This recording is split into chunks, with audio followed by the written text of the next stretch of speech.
আবার জনশক্তি রূপা মুখ্যমন্ত্রী, কখনো কালো পোশাকে প্রকাশমান আদালতে রক্ষাকারিণী, কখনো মহাবজ্র রূপিণী নেত্রী, উগ্র গণদূতি বামবদকারিণী চামুন্ডা, তিনি আবার নরেন্দ্র নিয়তি। দুধে ভাতে থাকতে না পেরে আজ তারা পাগলপাড়া, অসুর লোকের হাত ছানিতে ছুটে গেল ধর্ণা দিতে। যত ডাকিনি যোগিনী ধর্ণা গুটিয়ে একেবারে পাগলপাড়া। দেবলোকের আহ্বানে মর্তলোকের যত মানবকুল, আর তারা করবে না ভুল, রেগে গিয়ে চোখ পাকিয়ে একদম খচাং করে উবড়ে ফেলবে ঘাস ফুল। বাংলার যত চোর জোচ্চোর কৃষ্ণপক্ষে শুক্ল পক্ষে ব্যথা পাচ্ছে উহু আপন বক্ষে, উল্টে যাচ্ছে পাপের ঘটি দেখতে পাচ্ছে নিজ চক্ষে। ভুয়ো ভোটে যে তার স্বপ্ন, পিসির গলায় মুন্ডমালা, হাতে তাদের হারিকেন তেল নেই, তাই হাতে তাদের ভিক্ষার থালা। এই হচ্ছে, আর জনগণ বলছে ভাগো তৃণমূল ভাগো, এটা হচ্ছে জনগণ। এবার এইসব শুনে বেচারার মাথা খারাপ হয়ে গেছে, কি করবে ঠিক করতে পারছে না। একটা টিকিট দাও গো এটা বলতে পারছে না। এইভাবে টিকিট বুকিং করার জন্য ওখানে ভিড় হয়ে, ভাই দেবাংশুর বিরিয়ানিটা হজম হয়নি। ধর্ণামঞ্চ থেকে বেরিয়ে কোথায় নিজাম না কোথায় একটা বিরিয়ানি ফিরিয়ানি লুকিয়ে লুকিয়ে খাচ্ছিল, আবার পাবলিকও সেই ভিডিওটা ছেড়ে দিয়েছে। তো তাই কি করবে বুঝতে না পেরে ধর্মতলায় বসে পড়েছে। তৃণমূলের কোথাও কোনো মিছিল মিটিং হচ্ছে হলেই পাবলিক তাদের পরিষ্কার বলছি একদম গিয়ে মান্টু সোনা বলে গাল টিপে দেবে। মঞ্জু দেবী অত্যন্ত সিনিয়র একজন মানুষ, সেই দলে তিনি বিধায়ক। তো তাহলে তিনি মমতা বন্দ্যোপাধ্যায়ের কাছে চাল হাট হুর করে নামিয়ে দিল। 150 টাকা শাল কিনে উকিল সেজে দিল্লিতে গিয়ে হুলালা হুলালা করতে গেল, পুরো কেস খেলো। সন্দেহ হয়ে গেল বিচারপতিদের, এত জোর কেস কি ডাল মে কালা নেই পুরো ডাল কালা হয়, ব্যাস আছলা বাম্বু এরা খেয়ে গেছে। সুপ্রিম কোর্ট বলল লাল, অভিষেক বন্দ্যোপাধ্যায় বলল কাল, পুরো উল্টে দিল কথাটাকে। অপমানিত হলো তৃণমূল। সম্মানীয় প্রধান বিচারপতি বলেন আবার যদি ভুলভাল মামলা করতে আসেন তাহলে কিন্তু শাস্তি দিয়ে দেবো। হ্যাঁ, ধরুন আপনাকে কেউ বলে ঠাস করে এক চড় মারবো, আপনার বাড়ির লোক মাইক নিয়ে বলছে আমাদের ফুল চন্দন দিয়েছে, সেইরকম করলেন, করে খোরাক দিয়ে কালকে দোকান ফোকান তুললো, ধর্না মারা গেল। কাঁধে করে পিসি ভাইপো ধর্না চাগিয়ে ধর্না ডেড বডি নিয়ে বেরিয়ে গেল। ছবি আঁকছে, কি ছবি আঁকছে দেখে যারা ছবি আঁকে বাচ্চারা, তাদের চোখ বন্ধ করে দিচ্ছে মায়েরা, ওই ছবি দেখবি না। আঁকার স্কুলে পাঠাচ্ছি, কি বলতে এখানে কি শিখে ফেলবি এই ছবি আঁকা দেখে। উনি না হিন্দুর না মুসলমানের, নাহলে বলতে পারেন যে একটা কমিউনিটি আছে তারা যদি জেগে ওঠে তাহলে ঘিরে ধরে 12টা বাজিয়ে দেবে। অর্থাৎ মুসলমান সম্প্রদায়ের কাজ কি দাঙ্গা লাগানো? তিনি এই জায়গায় নিয়ে এলেন মুসলমান সমাজের পজিশনকে। খেপে গেছে মুসলমান সমাজ। প্রথম কথা হচ্ছে যে পৃথিবীতে মানুষ এই প্রথম কোনো ধর্ণামঞ্চ দেখলো যার কোনো কারণ নেই। বাংলার বাঙালির হয়ে কথা বলা লিখেছে ধরো না। কে কাকে ধরতে বলছে এই ধর্ণামঞ্চে? এ বাঙালি বুঝতে পারেনি ধর্নার উদ্দেশ্য কি, এটাও বাঙালি বুঝতে পারেনি যে তৃণমূল কেন বসেছে ওখানে, জানেও না। বসে পড়েছে, উঠবে কবে, পাগলের মতো অজুহাত খুঁজছে।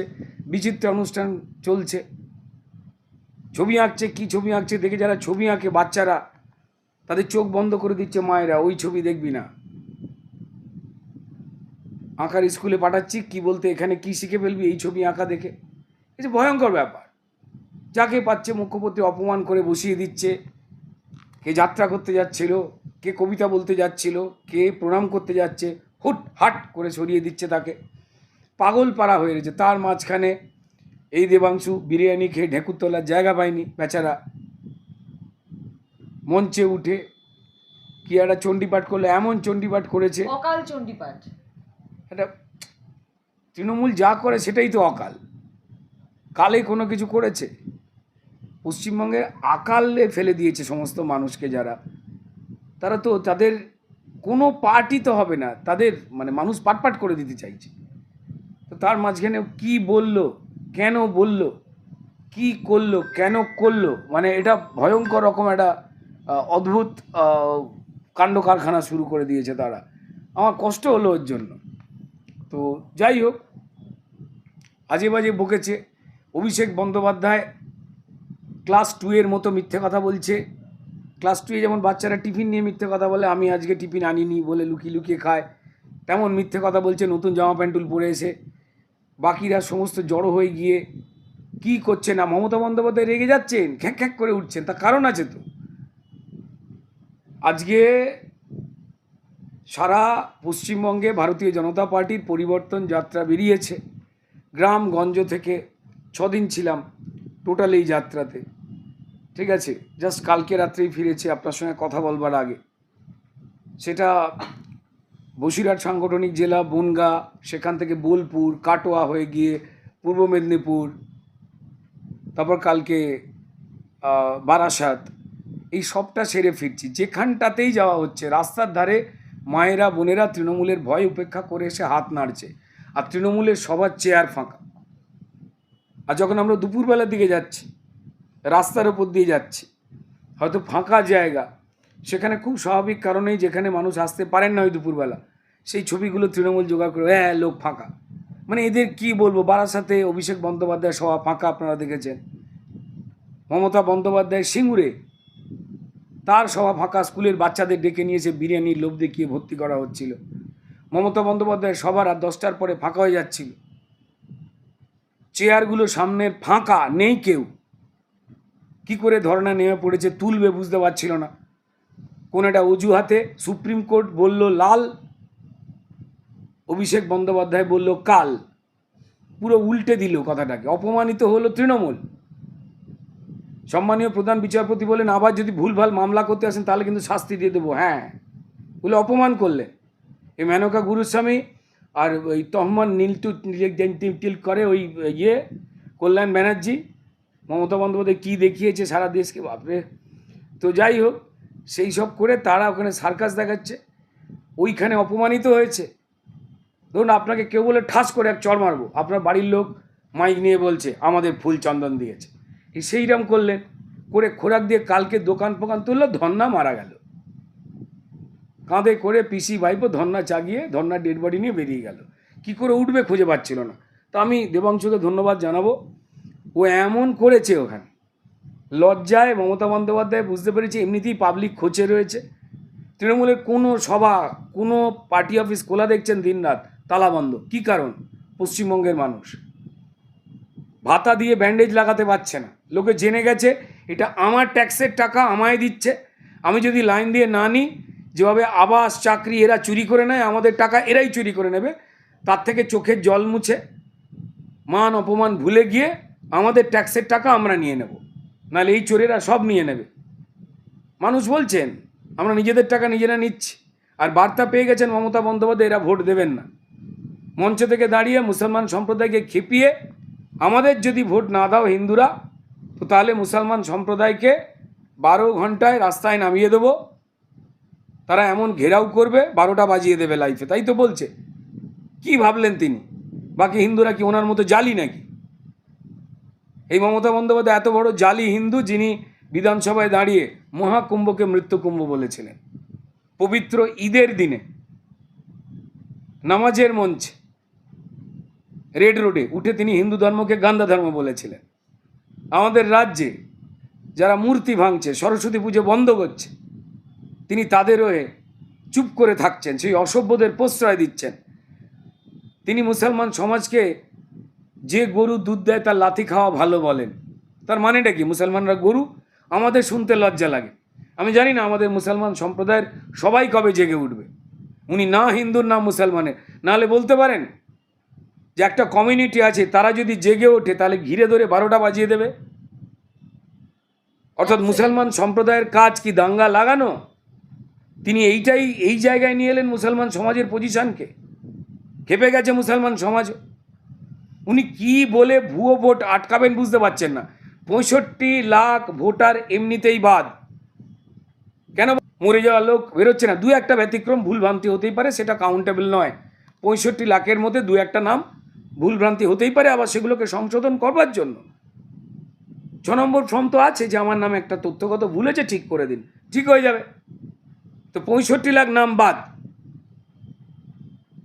এরপর 60 লক্ষ নাম, সেটা যাচাই বাছাই করার দায়িত্বের সুপ্রিম কোর্ট দিয়েছেন বিচারপতিদের 700 বিচারপতি তারা ঝাড়াই বাছাই করতে এসেছেন। এবার কাকে দোষ দেবে বুঝতে পারছে না। ভালো হয়েছে, 150 টাকা শাল কিনে উকিল সেজে দিল্লিতে গিয়ে হুলালা করতে গেল, পুরো কেস খেলো।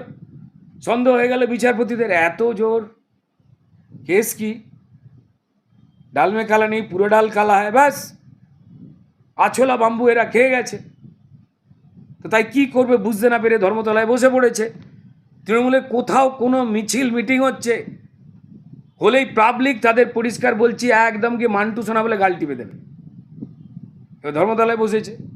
তো মমতা বন্দ্যোপাধ্যায়ের কাছে তো পরিষ্কার তার ভাইপো আর পরিবারের লোক ছাড়া তারা তো প্রত্যেকেই কুকুর ছাগল। তিনি কাকে সম্মান দেন মন থেকে? মঞ্জু দেবী অত্যন্ত সিনিয়র একজন মানুষ, সেই দলে তিনি বিধায়ক। তো তাহলে তিনি মমতা বন্দ্যোপাধ্যায়ের কাছে চাল হাট হুর করে নামিয়ে দিল। এই ঋতব্রত সেটা কবিতা নাকি আওড়াতে গেছিল যে কদিন আগেই নম্বর পেতে চেয়েছিল মমতা বন্দ্যোপাধ্যায় শ্রী চৈতন্যদেবের নবরূপ বলে, মানে বাঙালি সনাতনী হিন্দুদের ধর্ম নিয়ে যা খুশি তাই শুরু করেছে। এই ঋতব্রত এমন কি সমস্ত কবিতা কাব্য করে বলতে চাল হাট বলে তাকেও বসিয়ে দিয়েছে। যা তা শুরু হয়েছে ওখানে। শুধু ওখানে উনি আর ওনার আলালের দুলাল ভাইপো তারা ভাট বকবে, মিথ্যে কথা বলবে, আর পশ্চিমবঙ্গের জনগণ তারা যেন উল্লুক, তারা শুনবে। কতদিন সহ্য করবে? ধর্মতলায় যে পুলিশগুলো ডিউটি করতো তারা হাঁপ ছেড়ে বেঁচেছে। তার মাঝখানে এদিকে বলছে এটা কোনো রাজনৈতিক ব্যাপার নয় বলে যে প্যারা টিচাররা যারা চাকরি পায়নি চোখের জল মুছে আমাদের মায়েরা বোনেরা ছুটে গেছিল ওখানে, যে আমাদের চাকরি এতদিন ধরে এই অবস্থায় রেখে দিয়েছেন কেন, মাইনে বাড়াচ্ছেন না কেন, তারাও গেছিল ধর্ণা দিতে। তাদেরকে পুলিশ দিয়ে ধরিয়ে সরিয়ে দিয়েছে। আবার মাইকে ফোনে অ্যানাউন্স করেছিল এটা কোনো রাজনৈতিক মঞ্চ নয়। আপনারা কি করছেন? লজ্জা লাগে না? এসআইআরের জন্য বসেছে, এসআইআর জন্য আপনাকে বসতে কে বলেছে? আরে আপনি তৃণমূল দল, আপনি তৃণমূল সরকার, পর্যাপ্ত পরিমাণে সরকারি অফিসার না দিয়ে পুরো এসআইআর প্রক্রিয়াটাকে ঢিলে করিয়েছেন যাতে মানুষ বিরক্ত হয়। এসআইআর প্রক্রিয়ায় পশ্চিমবঙ্গের যত রাজ্য সরকারি কর্মচারী যারা ইআরও এইআরও যাদেরকে আপনি ধমক দিয়েছিলেন বিএলওদের মতো, নাম কাটা যাবে না, লোকে দেখেছিল এমন ধমক দিয়েছিলেন, ক্রিমিনাল আর পুলিশের ভয়ে যারা বিএলও রয়েছে তারা মরে যাওয়া লোকেদের অবধি নাম রেখে দিয়েছিল 2200 বুথে। ভাবুন, এই পুরোটাই তো সুপ্রিম কোর্ট দেখেছে। এবার এই নাটক করতে গিয়ে ঘ্যাচাংফু করে দিয়েছে। এই ছেলেটির একটু বিশ্রাম নেওয়ার দরকার আছে।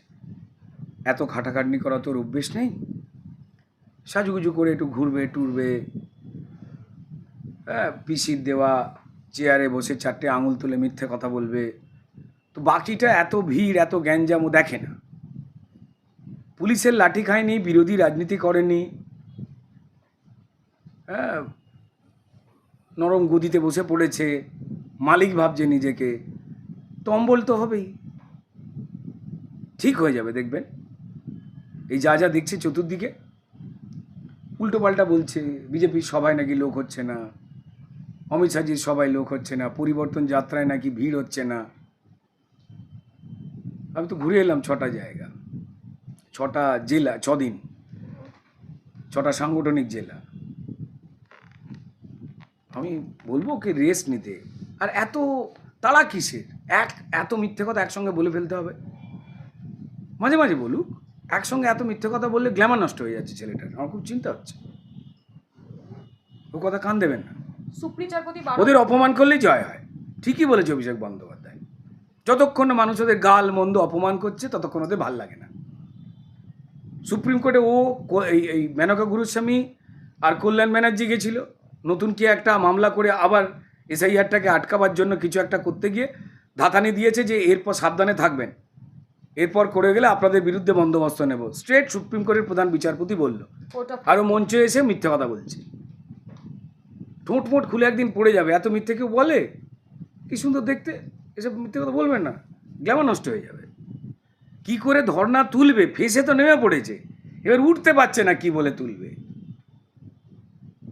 তাই সুপ্রিম কোর্ট যা যা বলেনি, যা যা ওখানে ঘটেনি, এ তো প্রথম থেকেই মিথ্যে কথা বলে ছেলেটি। এই তো বলেছিল না আমার নামে দুর্নীতির 1 পয়সার অভিযোগ থাকলে আমি ফাঁসিতে যাব। ফাঁসিতে গেছে? আমরা চাই না যে ওইভাবে ফাঁসিতে যাক নিজে নিজে। ফাঁসিতে যেতে গেলেও তো দড়ি ফড়ি কাঠ ফাট কিনবে তৃণমূলের থেকে। ফাঁসির দড়ি লাগালো, ঝুলতে গেল, ভেঙে পড়ে গেল, বাজে কাট দেবে তৃণমূল। এসব ঠিক না, এই সমস্ত ভাবনা চিন্তা এই ছেলেটির। 150 কোটি টাকা সম্পত্তিও বাজেয়াপ্ত, হিসেব দিতে পারছে না বেচারা। ফাঁসি গেছে, ফাঁসি যাক, চাই না। আমাদের দেশের আইন মেনে যা শাস্তি এদের হবার হবে। ক্রমাগত মিথ্যে কথা বলে সাজুগুজু করে। এ কী ছেলে রে বাবা! এখনও বয়স পড়ে আছে, রাজনীতি ওকে করতে হবে। তৃণমূলের রাজনীতি যদিও করতে হয়, তাহলে ওকে আরও অনেক মিথ্যে কথা বলতে হবে। সব মিথ্যে কথা যদি একসঙ্গে খরচ করে ফেলে, তাহলে কি হবে? ঠিকই হচ্ছে না। আর সুন্দর সুন্দর আরও গুছিয়ে মিথ্যে কথা বলতে হবে। এইভাবে বোকা বোকা মিথ্যে কথা বলে কোনো লাভ আছে? লোকে হাসছে ওকে নিয়ে, এরকম করে থাকে সারাক্ষণ। কে যেন একটুখানি বুদ্ধি ঠিকঠাক হয়ে গেলে। আমি অভিষেক বন্দ্যোপাধ্যায়কে বলবো, দেখুন, আপনার একটা পরিবার রয়েছে, আপনার সন্তান আছে। স্কুল কলেজে গেলে যদি বলে এই তো বাবা ঢব্বাজ, এগুলো তো ভালো লাগবে না, না? সেই জন্যই একটু কম করলে ভালো হয়। আরে ধর্না শুরুই হয়নি, আবার সমাপ্তর কি আছে? কি কারণে ধর্নার ইস্যু সেটাই তো তারা জানে না। যাতে ভোটারের নাম না কাটা যায়, তার জন্য নির্বাচন কমিশন আছে, তদারকি তো করছেন সুপ্রিম কোর্ট। সুপ্রিম কোর্টের বিচারপতিদের নিয়ে আঙুল তুলতে গেছিল।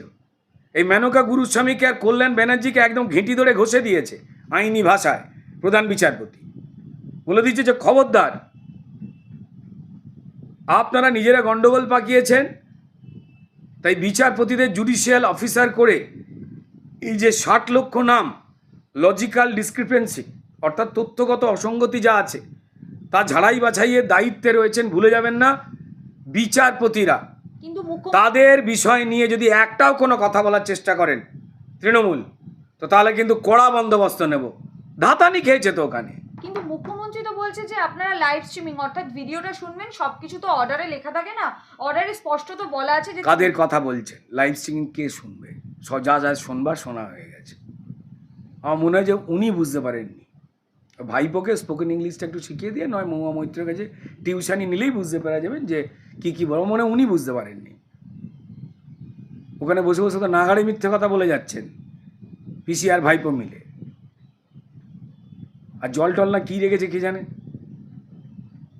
কি খাচ্ছে কল্যাণ ব্যানার্জি, উল্টো পাল্টা বলে ফেলছে। সব সরিয়ে দেওয়া উচিত ওখান থেকে। লোকে দাবি তুলছিল, তার আগেই ওরা দেখেছে যে খুব খারাপ হয়ে গেছে, ধর্না ফর্না তুলে ফেলেছে। অনেকটা বিচার পাওয়া গেছে কিন্তু। হ্যাঁ, অনেকটা বিচার পাওয়া গেছে বলেই ভয়তে ল্যাস তুলে পালিয়ে গেছে সব। জ্ঞানেশ কুমার ল্যাচ তুলে পালিয়ে গেছে, অভিষেক বন্দ্যোপাধ্যায় বলছেন। কি বলছে? জ্ঞানেশ কুমার ল্যাচ তুলে পালিয়ে গেছে, অভিষেক বন্দ্যোপাধ্যায় বলছেন। একটু না বিলের মুরব্বা দিতে হবে ছেলেটাকে, ভালো ছেলে, খাচ্ছে না তো এ সমস্ত আজে বাজে জিনিস খাচ্ছে, ডাবের জল, একটু হালকা নুন দিয়ে কচি শশা, দেখবেন ওকে যদি ঠিক করে ফলাহার করানো যায় ও ভালো হয়ে গেছে, সত্যি কথা বলবে। যদি ধর্না ফর্না না দিত তাও হয়তো 20-30টা ভোট পেত। এই ধর্না ফর্না দিয়েছে, কি অবস্থা হবে কে জানে, লোকে আরও খচে গেছে। সুপ্রিম কোর্টের দরজা অনেকটাই খুলেছে, মুখ্যমন্ত্রী বলছেন। কালকে এত বড় সুপ্রিম থাপ্পড় খেলো, তারপরেও নাকি দরজা খুলেছে, বিচার অনেকটা এগিয়েছে। ঠিকই তো বলেছে, দরজা খুলেছে। দরজা খুলে বিচারপতিদের হাত বেরিয়েছে, টাস করে দিয়ে আবার দরজা বন্ধ হয়ে গেছে। আগামী দিনে আরো বড় ভয়ঙ্কর খেলা হতে চলেছে। মুখ্যমন্ত্রী মমতা বন্দ্যোপাধ্যায় ধর্না মঞ্চ থেকে বেরোনোর সময় তিনি বলছেন। ঠিকই তো বলেছে, ওনাদের বিরুদ্ধে মানুষ যেভাবে খেলবেন আপনারা দেখেছেন তো, পিট্টু সাতগুটি সব খেলবে পাবলিক, সেইটার আভাস পেয়ে গেছেন বলে উনি এটা বলছেন। দাদা একেবারেই শেষ প্রশ্ন, মুখ্যমন্ত্রী মমতা বন্দ্যোপাধ্যায় বলেছিলেন যে আমি রাজভবনে কোনোদিনও দেখা করতে যাব না রাজ্যপালের সঙ্গে, রাজ্যপালে যা সব কীর্তিকলাপ, একেবারে রাজভবনে যা সব কীর্তিকলাপ হচ্ছে। বলছি কালকে তো মুখ্যমন্ত্রী মমতা বন্দ্যোপাধ্যায় গেস্ট হাউসে দেখা করতে গেলেন রাজ্যপালের সাথে। আগে যেগুলো খারাপ লাগতো এখন ওনার সেগুলো ভাল লেগে গেছে, কি করা যাবে। উনি রাজ্যপালকে বদনাম করেছিলেন, তার নামে অনেক উল্টোপাল্টা নোংরা কথা বলেছিলেন। 70 বছর বয়সে এসে উনি কাঁপছিলেন ওনার যদি কিছু হয়ে যায়। আর যখন বলেছিলেন তার থেকে 1 বছর বয়স বেড়ে গেছে, 2 বছর বয়স বেড়ে গেছে, ফলে উনি ভুলে গেছেন সব। রাস্তায় দাঁড়িয়ে পারলে দেখা করব, রাজভবনে কখনো যাব না রাজ্যপালের সাথে দেখা করতে। হ্যাঁ, কিন্তু ঢুকে গেলেন তো। আর কি হয়েছে আমি জানি না, আমরা জানি না, বলতে পারবো না। রাজ্যপাল, প্রাক্তন রাজ্যপাল আনন্দ বোস এমনিতেই দিনের বেলাও সানগ্লাস পরে থাকেন, রাত্রিবেলাও সানগ্লাস পরে থাকেন, ঠিক আছে। মমতা বন্দ্যোপাধ্যায় দিনেও মিথ্যা কথা বলেন, রাত্রিবেলাও মিথ্যা কথা বলেন। এখন দুজনের কী কী কথা হয়েছে আমরা জানি না। ওই ফুলের মধ্যে কী ছিল তাও জানি না, কী ফুল ছিল আমরা তাও জানি না। সিবি আনন্দ বোসকে তো কম অপমান উনি করেননি, ওনাকে চারিত্রিকভাবে হেনস্থা করার চেষ্টা করেছিলেন। তো তারপর নিজেই বললেন এই লোকের সঙ্গে দিনের বেলা দেখা করবো না, ঘরে গিয়ে দেখা করবো না, সায়ন্তিকাও রাস্তায় দাঁড়িয়ে দেখা করব না। এবার এটা দলে দলে দেখা করতে যাচ্ছে, কি করা যাবে আর কি। সায়ন্তিকার বয়স তো আমাদের সম্মানীয় মুখ্যমন্ত্রীর মতোই, একই বয়সী তো দুজন, তাই একই কথা বলেছিল। তারপর সবাই লাইন দিয়ে প্রাক্তন রাজ্যপালের সঙ্গে দেখা করতে যাচ্ছে। জানি না, ছোটোবেলায় না আমাদের কিছু কিছু ব্যাপার ছিল জানেন, এটা করতে নেই, ওটা করতে নেই, জেঠু বকবে, কাকু বকবে। টুক করে কদিন পর আমরা দেখতাম সেইগুলোই করতে যাচ্ছি। এটা দেখে সেটা মনে পড়ে গেল। দুষ্টু কিন্তু ওরা হয়েছে।